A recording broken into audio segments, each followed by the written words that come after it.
네, 안녕하세요. 서초구청에서 진행하는 더 진달래 프로젝트 달콤한 교실의 강의를 맡았습니다. 저는 정신건강의학과 신지연이라고 하고요. 오늘 강의의 내용은 보시다시피 당신의 마음속 자존감을 말하기. 자존감에 대한 내용을 좀 얘기를 해볼 예정입니다. 먼저 내용을 좀 먼저 소개를 해드릴 건데요. 간단하게. 일단 첫 번째로는요. 내가 왜 이렇게 자존감이 낮은가? 자존감이 낮은 이유에 대해서 제가 좀 말씀드릴 건데요. 가장 중요한 핵심은 이거예요. 자존감은 학습되는 것이고 또 학습으로 말미암아 나에게 필터링하는 그 무언가가 생기고 계속해서 내가 접하는 상황들을 내가 부정적인 쪽으로 받아들이게 된다라는 얘기인데요. 뒤에서 제가 좀 더 자세하게 소개를 시켜드릴 거고요. 그 뒤에 2, 3, 4번은요. 첫 번째가 알아차림, 그리고 멈추어서 생각하기, 세 번째가 반대로 살아보기인데요. 이 세 가지를 합쳐서 자존감을 끌어올릴 수 있는 세 가지 액션 플랜으로서 제가 좀 소개를 해드리겠습니다. 자존감에 대한 강의가 참 여러 가지 많을 거예요. 자존감에 대한 얘기를 하다 보면은 자존감을 어떻게 끌어올릴까에 대해서 우리가 좀 얘기를 하게 되는데, 저는 자존감을 어떻게 끌어올릴 것인가에 대해서 얘기도 물론 하겠지만, 더 중요한 것은 이 자존감이라고 하는 것이 내 삶에서 굉장히 좀 중요한 이슈로서 다루면서 살아왔던 분들이 많이 계실 것 같은데, 즉 너무 삶에서 큰 덩어리로 생각하면서 살아오신 분들이 굉장히 많았을 거라고 생각을 하는데요.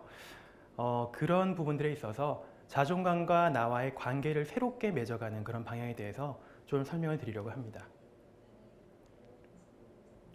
자존감이란 얘기를 참 많이 하죠. 자존감은 영어로 self-esteem이라고 하는데요. 그러니까 자기 스스로를 평가하는 감각입니다. 나를 어떤 식으로 평가할 것인가에 대한 얘기고요. 자기 스스로를 평가한다는 얘기는 결국에는 나를 좋다, 나쁘다, 멋지다, 못났다라는 이런 식으로 좀 평가를 하게 되고요. 내가 좀 자존감에 대해서 관심을 많이 가지고 있다면 대부분은 스스로에 대해서 좋다는 평가보다는 좀 부족하다, 못났다라는 평가를 좀 많이 하게 되시죠. 우리 사회가 좀 그런 것 같아요. 그리고 현대인에게 이 자존감이라는 얘기가 중요한 이슈라는 얘기는 결국에는 현대사회가 좀 자존감을 깎아내리는 사회라는 얘기를 할 수가 있겠죠. 아시겠지만 온라인 서점에서 보시게 되면은 자존감이라는 단어를 치면은 정말 수백 개의 책이 쏟아져 나오거든요. 이 책들의 내용이 전부 다 이 자존감을 어떻게 다룰 것인가에 대한 얘기가 굉장히 많은데 결국 그만큼 우리에게 자존감이라는 얘기가 많이 나오는 것은 우리 사회가 참 살기가 팍팍하다 이런 얘기일 것 같아요. 내 자존감이 높은가요, 낮은가요를 많이 질문하시는데요. 자존감을 측정하는 네 가지 질문을 가져왔습니다. 첫 번째로는 나는 나를 사랑한다 는 말이 과연 어떻게 느껴지나 하는 거예요. 나는 나를 사랑한다. 어떻게 느껴지시나요? 어떤 분들은 굉장히 오글거리고 이거 말도 안 되는 얘기다. 내가 나를 어떻게 사랑하나 라고 생각할 수도 있고요. 혹은 나는 나를 사랑하는 게 당연한 거 아닌가? 넌 나를 사랑해. 난 내가 좋아. 라고 얘기하는 분들이 계시죠. 자존감이 높고 낮음에 따라서 그런 여러 가지 측면에서 우리가 자존감이 높고 낮음을 좀 측정할 수가 있을 것 같고요. 내가 힘들 때 나를 위로하고 위안할 수 있는 방법이 있나? 자존감이 높으신 분들은 이런 방법들이 있어요. 내가 기분이 굉장히 안 좋거나 힘들 때 나를 좀 잘 쓰다듬으면서 나를 잘 스스로 돌보는 방법들이 충분히 있거든요. 하지만 자존감이 낮으신 분들은 나를 위로나 위안하기는커녕 나를 욕하기 시작하죠. 비난하고 비판하고. 어린 시절 나를 떠올렸을 때 어떤 느낌이 드는가도 굉장히 중요한 질문입니다. 내가 자존감이 높다면 이런 느낌이 들 거예요. 내가 참 어렸을 때 참 귀여운 아이였는데 참 내가 힘든 시기를 겪으면서 이까지 그래도 성장한 거에 대해서 내가 참 스스로 대견하고 고맙다. 정말 안쓰럽고 감사하다는 생각이 들 거고요. 또 반대로 어린 시절 나를 떠올렸을 때 자존감이 낮으신 분들은 정말 지워버리고 싶고 세상에서 제일 못난 아이 같고 이런 느낌이 들어요. 자기 비난이 가득한 거죠. 힘든 상황에서 어떻게 하는가? 내 탓을 먼저 하는가? 남 탓을 먼저 하는가? 당연히 자존감이 낮으신 분들은 남 탓을 하기보다는 내 탓을 굉장히 많이 합니다. 쌍방과실이 굉장히 많잖아요. 우리가 인간관계에서 특히나 뭔가 틀어지거나 싸우게 됐을 때 쌍방과실이 굉장히 많은데 다투고 나서 연인과 헤어지거나 친구분과 다투고 나서 내가 다 잘못한 것이다. 내가 전부 다 문제가 많고 잘못한 것이다 라는 생각을 하시게 되죠. 그런 분들이 보통 자존감이 낮다라고 얘기를 하고요.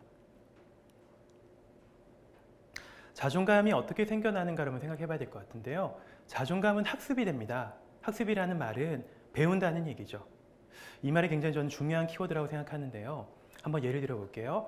어린아이가 있어요. 굉장히 어린아이가 있는데 그 어린아이 귀에다가 매일 야, 이 바보야, 멍청아 이렇게 매일 얘기를 한다면 그 아이는 자기를 어떻게 받아들이게 될까요? 아마도 자기를 분명히 바보 멍청이라고 받아들이게 되겠죠. 근데 그렇게 받아들이는 걸로 끝나지가 않고요. 행동이 바뀌게 됩니다. 좀 보이지가 않는데 좀 뒤로 옮길게요. 네. 경쟁을 피하게 되고요. 그 다음에 뒤로 물러나서 숨게 되고 그 다음에 뭔가 하고 싶은 것을 못하게 돼요. 결국에는 갑을 관계가 있다면 마치 을로서 계속해서 살아가게 된다는 것이 가장 큰 문제입니다. 자존감이 학습되면서 내가 그렇게 생각하는 걸로 끝나는 것이 아니고 행동 패턴이 그렇게 바뀐다는 거죠. 그래서 결국 그렇게 한 바퀴 돌고 나면 역시 나는 바보 멍청이였어 라고 확신하게 되고요. 그런 학습이 점점 더 단단해지게 되죠. 하지만 여기서 생각해 봐야 될 거는 과연 그 아이가 처음부터 바보 멍청이였을까요? 아닐 겁니다. 원래부터 바보 멍청이 쓸모없는 사람은 없어요. 단지 그런 사람이라고 매일 귀에다 대고 귀따갑게 얘기를 하고 그렇게까지밖에 생각할 수 없는 환경에서 계속 지내다 보니까 그렇게 된 거죠. 이걸 꼭 기억하셨으면 좋겠고요. 스키마라는 얘기를 잠깐 할 건데요. 이 스키마라는 것은 결국에는 내가 나와 세상과 미래를 바라보는 시각이라고 볼 수가 있습니다. 학습이 되면서 내가 세상을 바라보는 시각이 생겨나요. 되게 학습은 청소년기까지 이루어지고요. 그 뒤에 성인기로부터는 그 청소년기의 경험을 바탕으로 한 어떤 시각 같은 것이 생겨나면서 그 시각으로서 세상을 바라보기 시작하죠. 스키마는 아까 말씀드렸듯이 나와 세상과 미래를 바라보는 시각이고 이것은 색안경을 끼고 세상을 바라보는 것과 똑같아요. 그리고 일어나는 사건이나 상황이나 인물을 색안경을 통해서 받아들이게 되는 거거든요. 성인기 이후의 삶은 이미 형성된 스키마가 계속 영향을 끼치고 있습니다. 그러니까 어릴 때 학습한 내용이 어떤 크게 변할 만한 계기가 없다면 우리는 그렇게 바라보던 대로 인식하던 대로 계속 살아가게 된다는 거죠. 그래서 우리는 결국 스키마로 인해서 마음의 필터링을 하게 되는데요. 마음의 필터링이라는 것은 이 그림에서 보이는 것처럼 채로 걸러내는 거예요. 쉽게 말해서. 긍정적인 것들은 걸러내게 됩니다. 받아들이지가 않아요. 반면에 부정적인 것들은 내가 항상 바라보던 스키마와 똑같으니까 부정적인 것들은 계속 그 필터를 통과해서 내 마음 안에 쌓이게 돼요. 단순히 똑같이 쌓이는 것이 아니고요. 대개는 뻥튀기를 해서 받아들이게 되기도 하고요. 다소 좀 과장해서 받아들이게 되는 경우도 굉장히 많습니다. 이런 경우죠. 우리는 칭찬받기도 하고 비난받기도 합니다. 또 살아가면서 긍정적인 상황에 처하기도 하고 부정적인 상황에 처하기도 하는데요.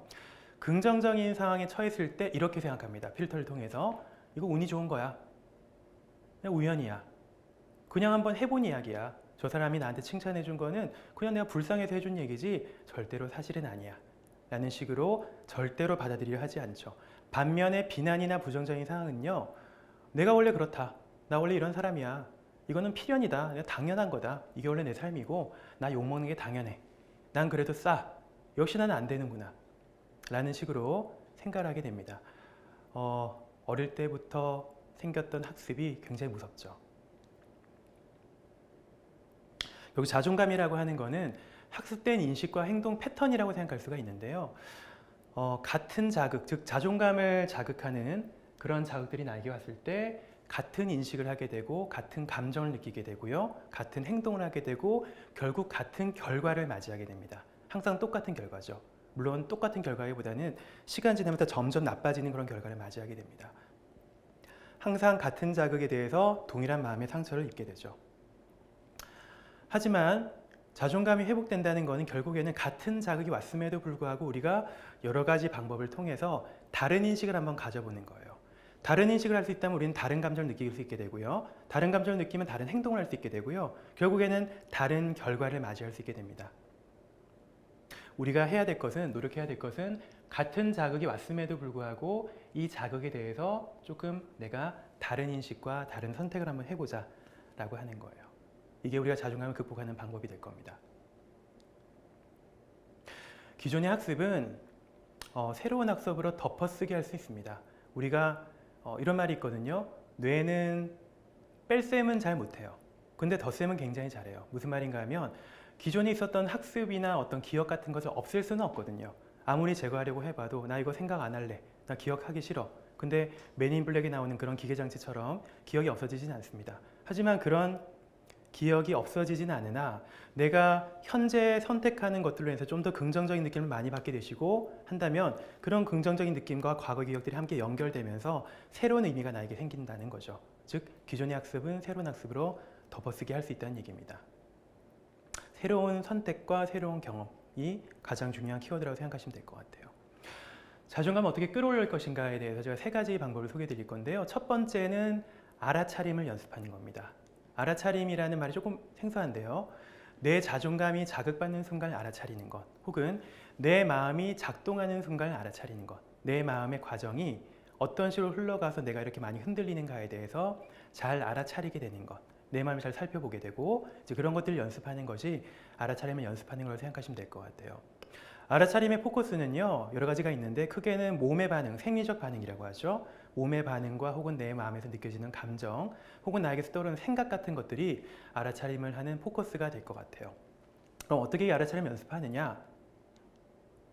형식이 있으면 조금 더 공부하기가 편할 것 같아요. 연습하기가 편할 것 같은데 그걸 좀 소개시켜 드리겠습니다.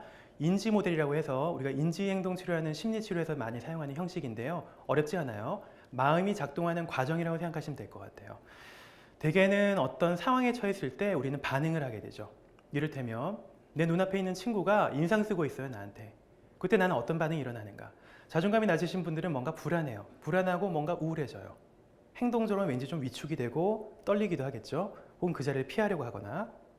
생리적 반응이라고 하는 건 몸의 반응인데요. 그 몸에서 막 가슴이 뛰고 숨이 안 쉬어지고 식은땀 나고 이런 증상들이 생겨날 겁니다. 근데 같은 상황에서 모두 다 똑같은 반응이 일어날까요? 사람마다 다 다르겠죠, 분명히. 그 이유는 한 단계가 더 있습니다. 어떤 상황에 대해서 내가 어떻게 받아들이는가가 사람마다 다르기 때문에 반응이 다르게 나타나요. 여기는 이제 자동적 사고라는 것이 있는데요.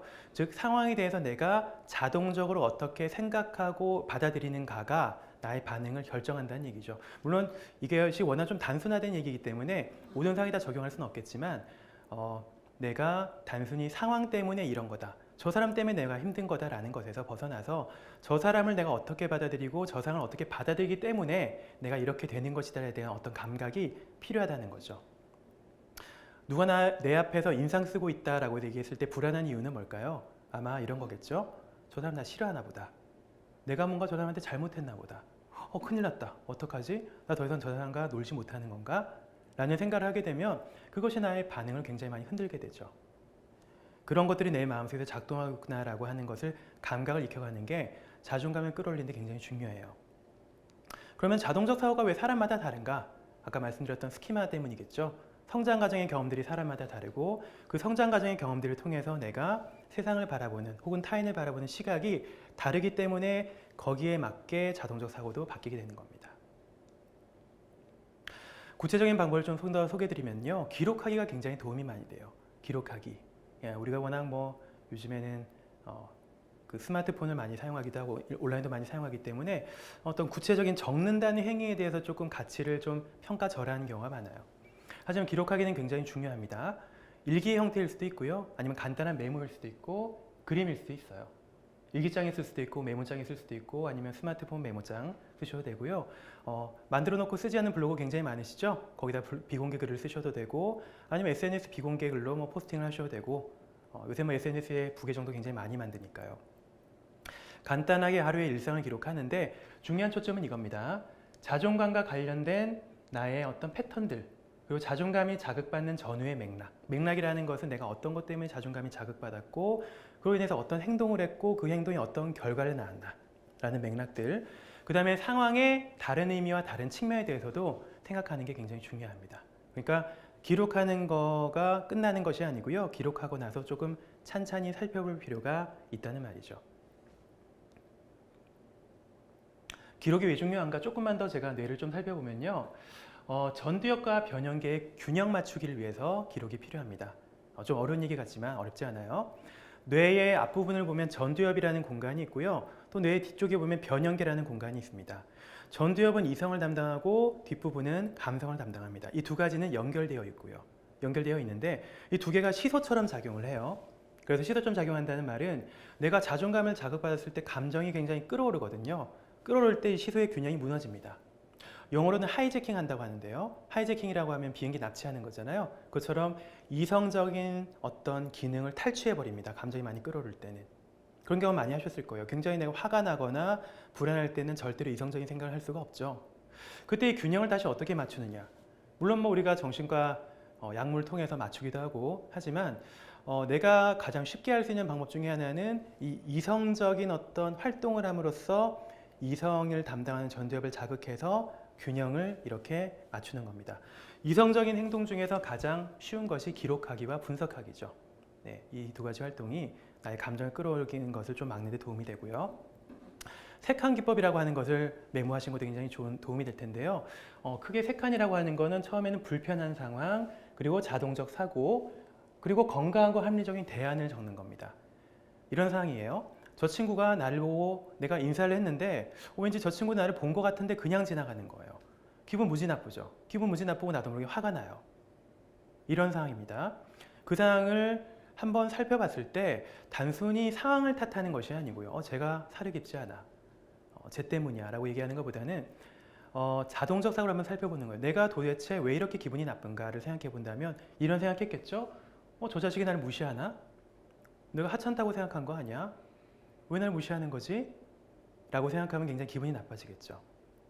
이것에 대해서 마지막 세 번째가 가장 중요한데요. 마지막 세 번째에서는 내가 사람 마음을 어떻게 하나? 바빴나 보지 뭐. 나중에 한번 만나게 되면 물어봐야 되겠다. 뭐 이유는 알 수 없는 거니까 라고 생각을 한다면 어떨까? 물론 처음부터 이런 생각이 나타나진 않겠죠. 나 절대로 안 된다고 생각하지 마시고요. 처음부터 이렇게 나타나진 않겠지만 기록을 하면서 내가 흔하게 접하는 불편한 사항이 조금 다르게 볼 수 있는 방향이 있을 수도 있겠구나 하는 감각을 키우는 것이 중요하다는 얘기입니다. 색감 기법을 좀 더 활용하시면 좋겠고요. 그리고 자동적 사고에 우리가 오답이 굉장히 많다는 사실을 알아야 되는데요. 오답이라고 하는 거는 우리가 흔히 우리 생각을 들여다봤을 때 정답이라고 생각하죠. 아니 정답인지 오답인지조차도 생각을 잘 하지 않는데 생각보다 오답이 굉장히 많아요. 우리는 생각이 습관화되어 있기 때문에 이게 오답인지 정답인지를 잘 모르지만 이 생각이 습관화되어 있다고 해서 습관이 다 사실은 아니거든요. 정답은 아니거든요. 이런 것들 우리가 인지오류라고 합니다. 생각 속에 숨어있는 오류가 굉장히 많다는 얘기인데요. 첫 번째로는 독심술이 굉장히 많아요. 가장 흔하죠. 쟤는 날 이렇게 생각할 거야. 나 별로 안 좋아할 거야. 안 좋게 평가할 거야. 이런 것들이 이제 독심술, 흔하게 저지르는 것들이고요. 재앙화라는 것은 상황이 점점 나빠져서 최악의 상황으로 치달을 것이다. 이를테면 점점 사람들과 나는 멀어지게 되고 외톨이가 될 거고 아무도 나를 찾지 않게 될 것이다 라는 식으로 점점 꼬리에 꼬리를 물고 생각하게 되는 것을 재앙화 사고라고 얘기를 하고요. 흑백 논리도 굉장히 많죠. 나 망했어. 성공 아니면 실패. 잘하는 거 아니면 못하는 거. 중간이 없어요. 사실은 그 양극단 중간에 회색지대가 훨씬 넓음에도 불구하고 그런 회색지대를 절대로 인정하지 않는 습관적으로 그런 생각을 말하고요. 내 탓이어도 굉장히 많죠. 저 사람이 저렇게 행동한 건 다 내 잘못이야. 내가 잘못한 거야. 쌍방가시를 전혀 인정하지 않고 내 탓이라고 생각하는 것. 긍정적인 면의 평가절에도 굉장히 많습니다. 아까 제가 필터링을 좀 잠깐 말씀드렸었는데요. 잘하고 있는 것은 튕겨내버리고 못하는 것들만 내가 이게 나의 모습이다라고 생각하는 것이 문제라는 거죠. 상황의 다른 측면을 찾는 것이 결국 우리가 굉장히 중요한 알아차림의 요소가 될 겁니다. 여기 보시게 되면 컵에 물이 반쯤 담겨 있다라는 어떤 비유를 굉장히 많이 들죠. 컵에 물이 반쯤 담겨 있다. 두 가지 측면이 있잖아요. 컵에 물이 반이나 남아 있다. 반밖에 없다. 근데 우리가 결국 이 얘기를 하다 보면 결국 결론은 반이나 남아 있다라는 것이 훨씬 더 중요하고 좋은 결론이다. 세상을 긍정적으로 봐라 라고 얘기하게 되는데 사실 그보다 더 중요한 거는 이 상황에서도 조차도 두 가지 측면이 함께 공존하는구나를 깨닫는 것이 훨씬 더 중요한 부분입니다. 즉, 한 발자국 뒤에서 이 상황을 바라보게 되면요. 여러 가지 측면이 존재하는구나. 이건 단순히 이 컵에 물이 담긴 것뿐만이 아니고 모든 상황이 다 그렇죠. 저 사람이 나를 좀 뭔가 싫어한다는 느낌을 받았을 때도 이것을 좀 한 발자국 뒤에서 물러나서 봤을 때는 분명히 다르게 받아들일 수 있는 부분이 있다는 것. 그런 것들을 이제 알아차림의 틀로서 좀 열심히 연습을 해보는 것이 자존감을 끌어올리는 데 큰 도움이 된다는 거죠. 두 번째로 마음 챙김 명상을 잠깐 소개해 드릴 건데요. 아마 이전의 강의에서 명상에 대해서 잠깐 얘기를 했을 거라고 제가 알고 있는데요. 마음챙김 명상 간단하게 설명드리면요. 명상을 어렵게 생각할 필요는 없어요. 흘려보내는 일상의 순간순간에 집중하고 관찰하는 훈련입니다. 그러니까 내가 가만히 앉아 있어도 인간은 굉장히 먼 미래를 생각하거나 일어나지도 않는 것을 걱정하게 되거든요.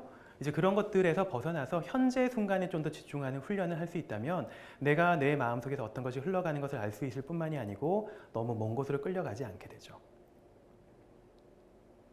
일상의 알아차림 여러 가지가 있는데요. 쉽게 말해서 운동 열심히 할 때 우리는 몸의 감각에만 집중을 하게 되거든요. 그럼 몸의 감각에만 집중하는 것 자체가 바로 명상이고요.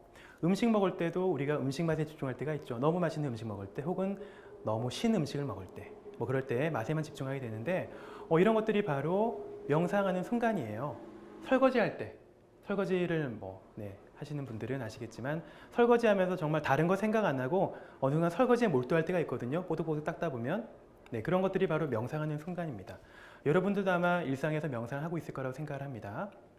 조금 더 우리가 연습을 좀 해본다면 과정은 이렇습니다. 비판단적으로 모든 것을 인식하고 내려놓고 일상에 집중하는 것.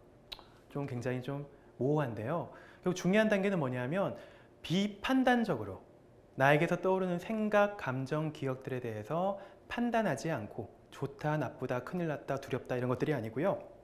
그냥 내가 이런 생각이 떠올랐구나, 내가 이런 감각이 떠올랐구나, 이런 감정이 떠올랐구나 하는 것을 조금 객관적으로 떨어뜨려서 인식하는 연습을 하는 거죠. 방법은 조용한 곳에서 자세를 잡고 호흡에 집중해서 닻을 내립니다. 닻을 내린다는 표현이 이렇게 생각하시면 될 것 같아요. 배가 바다 위에 둥실둥실 떠다니는데 닻이 없으면 계속 하염없이 어디론가 끌려가겠죠. 파도로 인해서든 바람으로 인해서든. 그래서 호흡이라는 것에 닻을 내립니다. 호흡을 하면서 콧바람이 코끝으로 들어왔다가 나가는 느낌, 들어왔다가 나갔다 하는 느낌에 집중하면서 그 순간에 집중하지만 계속 생각이나 감정은 떠오를 거거든요. 하지만 호흡에 계속해서 반복해서 돌아오면서 이 호흡 자체에 집중하는 것 자체가 이런 알아차림을 연습하는 가장 쉬운 방법 중에 하나입니다. 연습을 우리가 연꽃잎 그리는 거라고 얘기를 하는데요. 이 연꽃잎 중간에 우리가 앉아 있다고 한번 생각해 볼게요. 연꽃잎 중간에 우리가 앉아 있는데 앉아 계속 호흡에 한번 집중을 하는 거예요. 근데 호흡에 집중하다가도 어떤 기억이 떠올라요. 과거에 힘들었던 기억들. 떠오르면 끌려갑니다. 끌려갔다가 내가 이 기억을 붙잡고 있구나 알아차리고 다시 부드럽게 돌아와요. 비난하지 않고. 또 생각으로 끌려갔다가 다시 돌아오고 혹은 감정으로 돌아갔다가 다시 떠오르고 이런 식으로 계속해서 중심에 앉아서 갔다 돌아오고 갔다 돌아오고 하는 것 자체가 바로 연꽃잎을 그리는 거다라는 이런 비유였습니다. 자존감이 자극받는 상황이 우리에게 왔을 때 우리가 어떤 감정이 폭발해서 어떤 행동을 옮기게 되는 경우가 굉장히 많잖아요. 물건 집어 던지거나 소리 지르거나. 근데 단순히 자존감이 자극받았기 때문에 이런 행동을 하는 거다라고 생각하기 쉬워요. 근데 사실은 그게 아니고요. 다양한 과정을 거치면서 내가 결국 행동화를 하게 되는 겁니다. 첫 번째 그런 상황이 왔을 때 신체 감각이 먼저 항진되고요. 가슴이 뛰죠. 감정이 발생해요. 화가 나거나 불안하거나 우울해집니다. 그 다음에 행동에 대한 충동이 나타나고요. 마지막으로 감정이 폭발하게 됩니다. 이런 네 가지 단계를 거치게 되는데 우리가 깨닫게 되는 것은 내가 진짜 열받았구나 깨닫게 된 건 소리 지르고 난 직후죠. 물건 던지고 난 직후거든요. 마음 챙김이라는 것을 좀 더 연습하게 되면 우리가 중간중간 단계를 인식할 수 있게 되고 그런 과정을 우리가 인식할 수 있게 되면 좀 더 브레이크를 걸 수 있는 확률들이 높아지게 되는 거죠. 만약 감정 폭발하기 전에 내 마음 상태가 이렇구나라는 것을 알아차린다면 어떻게 될까? 아마 멈춰서 생각할 수 있는 여유가 생길 거고 나는 행동하러 옮겨지지 않겠죠. 주인과 강아지가 걸어가는데요. 강아지가 왜 사람보다 행복한가? 사람은 멋진 풍경 보면서도 자동차를 생각하고 돈을 생각하고 주식이 오르는 걸 생각하는데요. 강아지는 현재 순간에 있는 풍경만 보면서 즐깁니다. 현재 순간을 즐기죠. 제가 굉장히 좋아하는 책 중에서 책은 도끼다라는 책이 있는데 그 저자인 박웅현 씨께서 본인의 좌우명이 개처럼 살자라고 얘기하셨거든요. 개처럼 살자란 말이 좀 이상하게 들릴 수가 있는데 그런 거죠. 개는 오늘 하루를 살면서 아까 먹었던 음식이 어땠는지 생각하지 않고 내일 어떻게 놀까를 생각하지 않거든요. 그냥 현재 있는 순간 그 자체를 온전히 받아들이고 현재의 뿌리를 내립니다. 현재 순간에 집중하면서 현재 내 마음에 집중하면서 사는 것이 너무 과거나 너무 먼 미래를 생각하지 않고 거기에 끌려가지 않고 현재에 좀 더 의미를 두고 사는 것이 삶에 있어서 굉장히 좀 중요하다라는 얘기가 될 것 같습니다. 자존감을 끌어올리기 두 번째 단계가 멈추어 생각하는 단계입니다. 알아차림을 충분히 연습하고 나면 어떻게 해야 될까? 자존감이 무너지는 순간을 알아차릴 수 있다면 멈춰야 되겠죠. 일단 멈춤을 해야 됩니다. 멈추고 나서 일상의 틈을 벌려야 되겠죠. 이렇게 생각을 한번 해봐야 되겠죠. 멈춰서 고민하는 겁니다. 여러 가지 것들을. 우리가 되게 자존감이 자극됐던 순간에는 여러 가지 부정적인 생각이나 감정이나 기억에 끌려가 버립니다. 그리고 그런 것들이 내 몸과 마음에서 떠오르게 되면서 나는 마치 그런 걱정과 염려가 현재 일어나고 있는 것처럼 느낌을 받아요. 마치 현재 일어나는 것처럼. 그것이 바로 우리는 융합이라고 얘기를 하는데요. 그러니까 저 사람 나를 싫어할 거야 라는 생각을 생각으로 보지 못하고요. 저 사람이 나를 싫어한다라고 생각하는 거예요. 그게 융합되는 순간이에요. 우리는 그래서 거기서 생각을 충분히 하면서 틈을 벌려서 탈융합을 해야 됩니다. 내 마음에 거리를 두고 지켜보는 연습이라고 생각하시면 될 것 같은데요.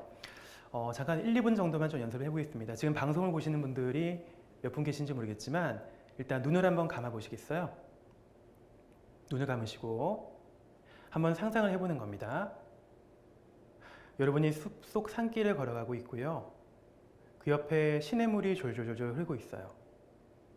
시냇물 저 멀리서 예쁘게 생긴 단풍잎 하나가 떠내려오고 있는데 점점점 나에게 가까워지고 그 잎이 내 옆을 스쳐서 또 점점점 멀어집니다. 내 시야에서 멀어지면서 그 나뭇잎이 점점 점이 되어 갑니다. 가만히 한번 지켜보겠습니다. 몇 초간 호흡을 천천히 쉬면서 좋습니다. 또 하나의 나뭇잎이 이제 떠내려올 건데요. 이번에 떠내려온 나뭇잎에는 내 자존감과 관련된 가장 끔찍한 생각을 그 위에 한번 얹어서 떠내려가게 만들 겁니다. 나는 부족한 사람이야. 난 정말 쓰레기야. 난 정말 쓸모없는 사람이야. 라는 생각을 점점점 떠내려온 나뭇잎에 얹어볼 겁니다. 나뭇잎이 가까워지고 있고 나뭇잎이 내 눈앞에 잠시 멈춰 있어요. 나는 쓸모없는 사람이야 라는 생각을 그 나뭇잎 위에다가 잠시 얹어 보겠습니다. 그 문장이 눈에 보입니다. 나는 쓸모없는 사람이야. 그 문장을 실은 채로 나뭇잎이 점점점 멀어집니다. 가만히 지켜보겠습니다. 호흡을 천천히 하면서 시냇물을 따라서 나뭇잎이 나는 쓸모없는 생각이야, 쓸모없는 사람이야 라는 생각을 싣고 점점 시야에서 멀어지는 한번 상상을 해보세요.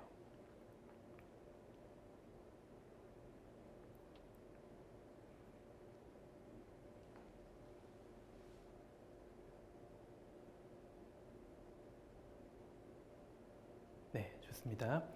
눈을 뜨시고요. 여러 가지 경험을 하셨을 것 같은데요. 그 경험이 본인이 어땠는지 한번 생각해 보시면 좋겠네요. 내가 생각을 생각으로 두고 이것을 흘려보냈을 때 그 생각이 내 마음속에 담겨져 있을 때랑 어떤 차이가 있는지를 한번 생각해 보시는 게 좋은 경험이 될 것 같아요. 이런 얘기 많이 하죠. 만화 심슨에 나오는 얘기인데요.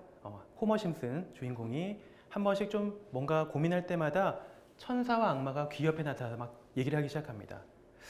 우리 마음속에도 악마가 살고 있어요. 악마가 가끔씩 어떤 고민할 때마다 나타나요. 특히나 자존감에 대한 생각을 할 때마다 우리에게 나타납니다. 야, 너 해도 안 돼. 너 정말 아무 쓸모없어. 다 때려쳐.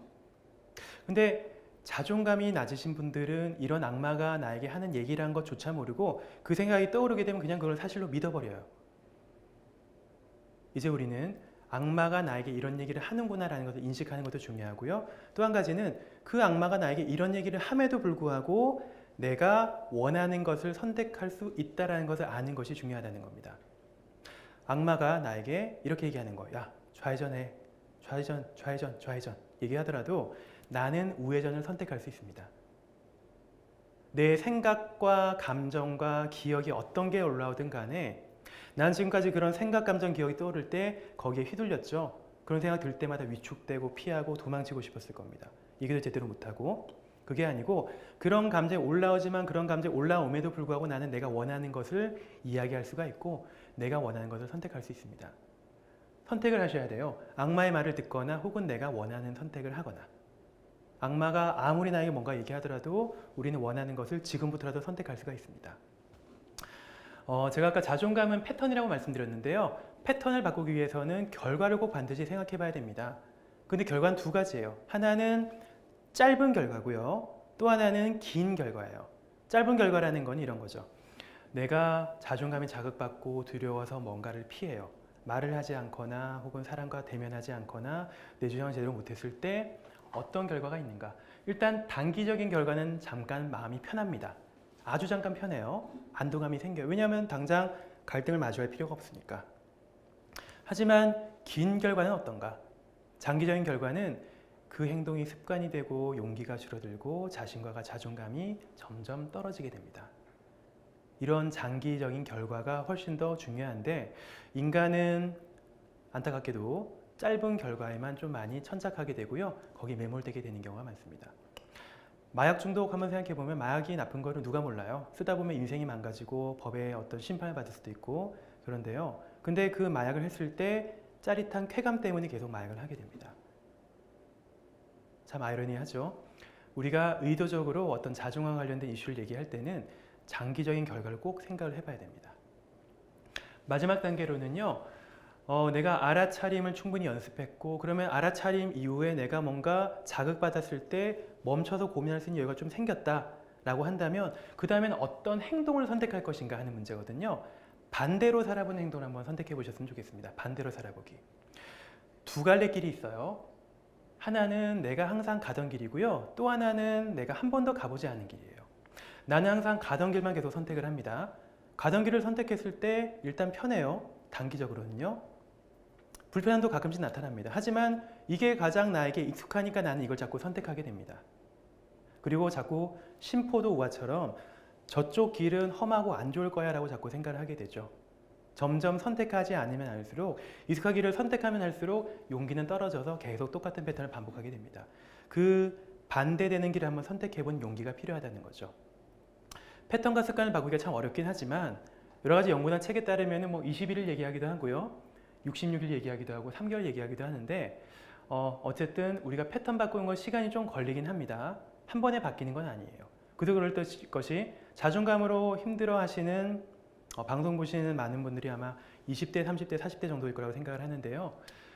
그 기간 동안 계속해서 낮은 자존감 쪽으로 선택을 해왔던 것이 한 번에 바뀌지는 않죠. 충분한 시간은 필요하다는 겁니다. 하지만 습관의 변화는 지금 당장 선택을 해야 되는 문제입니다. 알아차림이 기반이 되어서 우리는 잠깐 멈춰서 생각을 하고 또 용기를 내서 이전과 다른 선택을 해야 돼요. 그리고 그 선택이 어떠했는가에 대해서 온전히 경험하는 용기가 필요합니다. 근데 중요한 거는요. 그러면 그렇게 선택했을 때 안 좋은 경험을 하게 되면 어떡하나? 안 좋은 결과가 있으면 어떡하나? 라고 생각하기가 참 쉬운데요. 좋은 결과든 나쁜 결과든 새로운 경험이 우리를 앞으로 끌고 갑니다. 그건 확실합니다. 제가 아까 얘기를 했었지만 뇌가 덧셈은 굉장히 잘해요. 뺄셈은 못해요. 어떤 경험이 됐던 간에 뇌는 새로운 자극들을 우리 뇌에다가 차곡차곡 쌓아갑니다. 그러면서 과거에 굉장히 집중되어 있었던, 집약되어 있었던 낮은 자존감의 회로를 조금씩 다른 쪽으로 끄집어내기 시작할 겁니다. 새로운 경험이라는 게 굉장히 중요할 것 같아요. 행동 선택을 그러면 어떤 기준을 해야 되나? 이런 질문을 굉장히 많이 하시거든요. 행동해야 되는 건 알겠는데 대체 어떤 기준으로 선택을 해야 되나요? 어떤 걸 해야 되나요? 라고 얘기하는데요. 사람마다 내가 좀 더 건강해지기 위해서 해야 될 선택들은 다르겠죠. 하지만 그 기준은 이 선택이 나를 대체 어디로 끌고 가고 있나라고 하는 것을 생각을 해보셔야 된다는 거예요. 즉, 내가 지금 하려는 선택이 내가 원하는 나로 가까이 가게 만드는가 아니면 멀어지게 만드는가 하는 거예요. 이걸 항상 생각을 해봐야 됩니다. 내가 사람들과 약속을 잡았는데 가기 싫어요. 왠지 좀 부끄럽거든요. 그래서 나는 그 장소를 가지 않으려고 합니다. 그때 내가 뭔가 피하려는 선택을 했을 때 그 피하려는 선택이 과연 내가 원하는 나가 되어가는 선택인지 아닌지에 대해서 고민을 해보셔야 됩니다. 앞으로 내가 선택하고 판단하는 행동의 기준은 이런 기준이 돼야 될 것 같아요. 아주 작은 것부터 시작하는 게 중요하죠. 자기 주장하고 자식 감정 표현하고 흔히 말해서 카카오톡 단체 톡방이죠. 좋다 나쁘다 표현해보고 누가 하는 말에 대해서 좀 더 의견도 제시해보고 SNS에다가 오늘 내 기분이 어떻다 저떻다 얘기해보고 내 주장도 한번 적어보고 신문 방송 같은 것들을 가져와 놓고 이 방송 어땠다 이 기사는 어떻다라는 어떤 자기의 주장 같은 것을 일단 갈고 닦는 것부터 시작을 하는 겁니다. 타인과의 관계에서 어떤 경계를 설정하는 게 굉장히 중요합니다. 수비적인 태도라고 제가 적어놨는데요. 수비적이라는 것은 나의 영역을 잘 지키자는 얘기이기도 하고요. 또 반대로 말하면 나의 영역을 벗어나는 것에는 에너지를 좀 쏟지 말자는 겁니다. 불편하지만 애매하게 영역 밖에 있는 것들이 굉장히 많아요. 아까 색한 기법을 얘기했을 때 저 사람 왠지 나를 좀 싫어하는 것 같아. 저 사람 나를 좀 무시하는 것 같아 라는 생각은 확실하지 않은 생각이거든요. 그것은 나의 영역을 침범하는 건 아니에요. 그렇다면 우리가 그것에 대해서 그렇게 꽉 붙잡을 필요가 있을까 하는 거죠. 우리는 거기다 에너지를 너무 많이 쏟고 있거든요. 하지만 그런 에너지를 조금은 내가 열심히 살고 건강히 사는 데 쏟아보자는 거죠. 영역을 침범할 경우에는 거부하는 연습을 해야 되겠죠. 당연히. 그럼 어떻게 얘기를 해야 되나? 나는 말하는 게 자신감이 없어요 라고 얘기하는 분들이 참 많은데 비폭력 대화법이라는 그 책에서 나 대화법이라는 걸 소개합니다. 나 대화법이라는 건 나를 얘기하는 거예요. 반대말은 너 대화법인데요. 너 대화법은 야 네가 잘못했어. 네 잘못이야 라고 얘기하는 거고요. 나 대화법이라고 하는 것은 내가 어떤 마음이 든다라는 것부터 시작을 하는 거예요. 당신이 한 말이, 당신이 한 행동이 내가 마음이 속상해졌어. 그 때문에 내가 좀 마음이 아파. 이렇게 감정을 먼저 표현합니다. 내 마음을 열고 나는 당신과 불편해지기를 원하지 않고 다음에는 그런 말을 하지 않아주면 좋겠어 라고 욕구를 표현하면서 청유 영역을 마무리를 짓죠. 여기서 핵심은 내 마음을 먼저 드러내는 거예요. 내 마음이 이렇다라는 것을 얘기했을 때 거기에 침을 뱉을 수 있는 사람은 거의 없을 겁니다. 하지만 반대로 누군가에게 비난을 먼저 시작한다면 그 상황은 굉장히 나빠질 수밖에 없겠죠. 행동 선택의 기준에 있어서 우리가 좀 먼 어떤 시각에서 생각을 해봐야 될 것은 뭐냐면 삶의 가치를 좀 명료화하는 겁니다. 가치란 거는 삶의 방향이라고 생각하시면 될 것 같은데요. 내가 원하는 삶의 방향은 과연 무엇인가? 사람마다 이런 질문을 던지면은 잘 모르겠어 라는 대답이 대부분 많이 나오는데요. 그때 유용한 질문이 이런 겁니다. 당신의 삶이 끝났을 때 당신의 비석에 적혔으면 하는 말은 무엇인가? 서양에서는 사람이 죽으면 비석에 그 사람의 일대기에 대해서 굉장히 좀 간략하게 적죠. 한번 생각해 보십시오. 자존감이 낮은 상태에서 절절매다가 결국 아무것도 못하고 사망함이라고 적혀있기를 원하는 사람은 아무도 없을 거예요.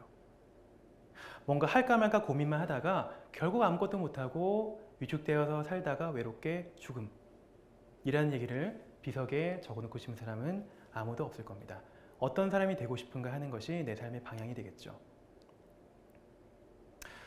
조지 버나드 쇼라는 유명한 극작가인데요. 이분은 이렇게 적었습니다. 우물쭈물하다가 내 이렇게 될 줄 알았다. 네, 뭔가 고민만 하다가 결국 아무것도 하지 못하고 끝났다. 이건 뭐 약간 아무래도 극작가시다 보니까 조금 우스갯소리를 적어놓은 것 같은데요. 마지막까지. 네, 어쨌든 이런 내용을 비석에 적고 싶은 사람은 없을 거라고 생각을 합니다. 이런 얘기를 많이 하거든요. 내 자존감은 이런 사람 때문에 떨어졌는데 이런 사건 때문에 떨어졌는데 나에게 이런 트라우마가 남아서 힘들어요. 꼭 해결해야 되는 거 아니에요? 라고 얘기를 많이 하시는데요. 물론 트라우마를 얘기하는 것은 굉장히 중요합니다. 트라우마는 얘기되어져야 되는 것들이고요. 얘기되어져야 된다는 것은 마음의 창고 안에 꼭꼭 숨겨놨을 때는 그 트라우마가 골마버려요. 언젠가는 그 창고에서 꺼내서 먼지를 털고 씻어내서 어떤 마음의 선반 위에 올려놓고 보기 좋게 진열해 놓을 필요가 있습니다. 근데 그 마음의 트라우마를 제거하려는 노력이 과연 의미가 있을 것인가 하는 거죠.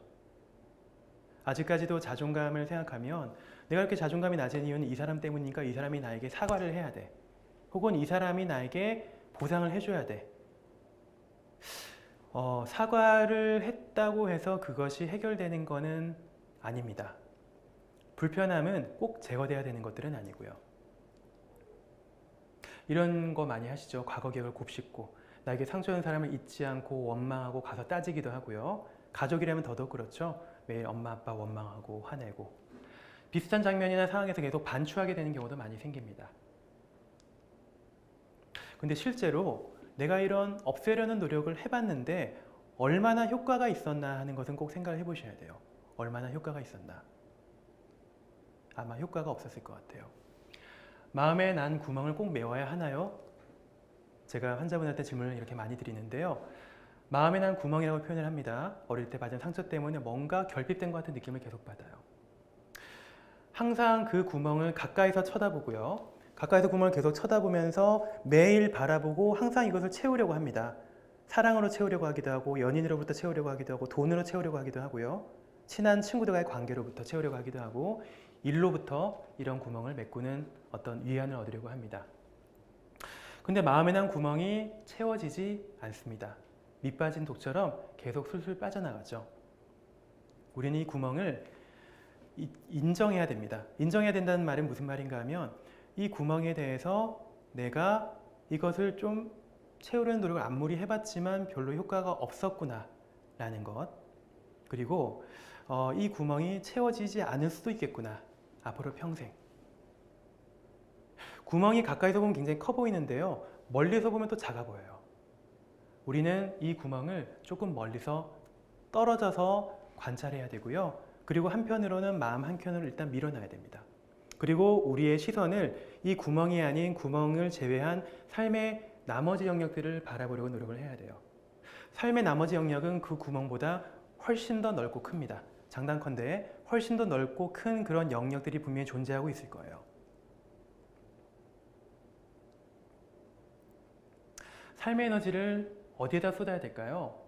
배가 좌초했습니다. 바다 밑으로 가라앉았는데 배가 좌초하는 원인을 끊임없이 찾으려고 합니다. 나는 이런 것 때문에 상처받았어. 배가 이런 것 때문에 가라앉았어. 블랙박스를 찾아보려고 하기도 하고 미사일을 맞았을 수도 있고 암초에 부딪혔을 수도 있고 뭐 때문에 이 배가 가라앉았는가를 끊임없이 생각을 많이 하는데요. 근데 그 원인이 진짜 100% 확실하게 밝혀진다고 한들 그 배가 바다 위로 떠오른 것은 결코 아닙니다. 우리는 지금까지 자존감에 대해서 이런 태도를 취하고 있었을지도 모릅니다. 자존감에 대해서 이 원인을 찾으려고 하고 자존감을 만들어내는 어떤 사건이나 트라우마만 계속 곱씹고 심리센터 가서 계속 2년이고 3년이고 그 얘기만 계속 주구장창하면서 그런 감정을 발산하려고 했을 겁니다. 물론 그것들이 나쁘다는 건 아니고요. 하지만 여기에 너무 쏠려있는 에너지를 이제는 배를 어떻게 좀 다시 수면 위로 끌어올릴 것인가에 대해서 내 에너지를 실제로 내가 어떤 선택을 해서 어떤 행동을 하게 돼서 내가 자존감을 좀 끌어올리고 바다 위로 나를 좀 끌어올릴 것인가 하는 것을 생각해 볼 필요가 있다는 거죠. 헐크죠? 괴물입니다. 괴물과 줄다리기를 하고 있다고 한번 생각을 해볼게요. 괴물이 있고 내가 있습니다. 괴물과 나 사이에 아주 깊고 깊은 구덩이가 있습니다. 우리는 줄다리기를 하고 있거든요. 끊임없이. 괴물의 이름은 낮은 자존감이라는 이름입니다. 이 괴물이 계속 나를 끌고 갑니다. 나는 최대한 열심히 노력해서 줄다리기를 하고 있죠. 이기려고 하죠. 이기려고 계속 노력을 하고 있지만 우리는 괴물을 이길 수가 없습니다. 싸우면 싸울수록 그 괴물 쪽으로 점점 더 끌려가고 결국에는 구덩이에 빠지게 될 뿐입니다. 과연 그러면 우리는 어떻게 해야 될까요? 자존감과의 줄다리기를 그만 멈추고 줄을 그만 내려놓고요. 거기를 떠나는 겁니다. 내가 원하는 삶을 찾아서 떠나는 겁니다. 내 삶에 훨씬 더 넓고 넓은 광활한 내 삶의 나머지 영역들을 찾아서 가는 거예요. 거기에 에너지를 한번 쏟아보려고 노력을 하는 겁니다. 네, 마지막 얘기가 될 것 같은데요. 제가 진짜 드리고 싶은 말씀은 이 문장이 될 것 같아요. 자존감의 늪에서 빠져나와서 우리의 삶의 경험으로 들어갔으면 좋겠습니다. 제가 환자분들을 보면서 가장 안타까웠던 부분이 오시면 끊임없이 본인의 과거와 상처에 대해서 얘기를 많이 하는데 결국 거기에 너무 집중하고 몰두한 나머지 정작 에너지를 내가 어떻게 살아갈 것인가에 대해서는 생각을 하지 못하고 거기에 에너지를 쏟지 못하게 된 경우를 굉장히 많이 봅니다. 오히려 가장 큰 인생의 고통은 낮은 자존감이 문제라기보다는요, 자존감의 늪에 빠져서 자신의 삶을 온전히 살지 못하는 것, 에너지를 자존감이라는 것에 너무 많이 쏟게 된 나머지 자기 삶을 온전히 사는 선택을 못하게 되는 것이 굉장히 큰 고통일 수가 있다는 거예요. 내 삶을 나답게 살기 위해서 내 상처를 반드시 제거하거나 해결할 필요는 없습니다. 그것을 알아차리고 일부는 좀 다뤄줄 필요는 있겠지만 그것을 제거하려거나 없애려는 노력은 굉장히 공허할 수가 있어요. 삶에서 가장 중요한 것은 내가 삶에서 마주하는 고통들을 없애려고 하거나 튕겨내려고 하는 것이 아니고요. 고통이 있을 수밖에 없다는 것을 인정하고 그러면서 고통을 옆에 두고 일부는 받아들이면서 가장 중요한 문장입니다. 내가 원하는 나의 모습을 향한 삶을 사는 것. 이것이 바로 자존감에 있어서 가장 중요한 문장이 될 거라고 생각을 합니다. 네, 제 강의는 여기까지입니다.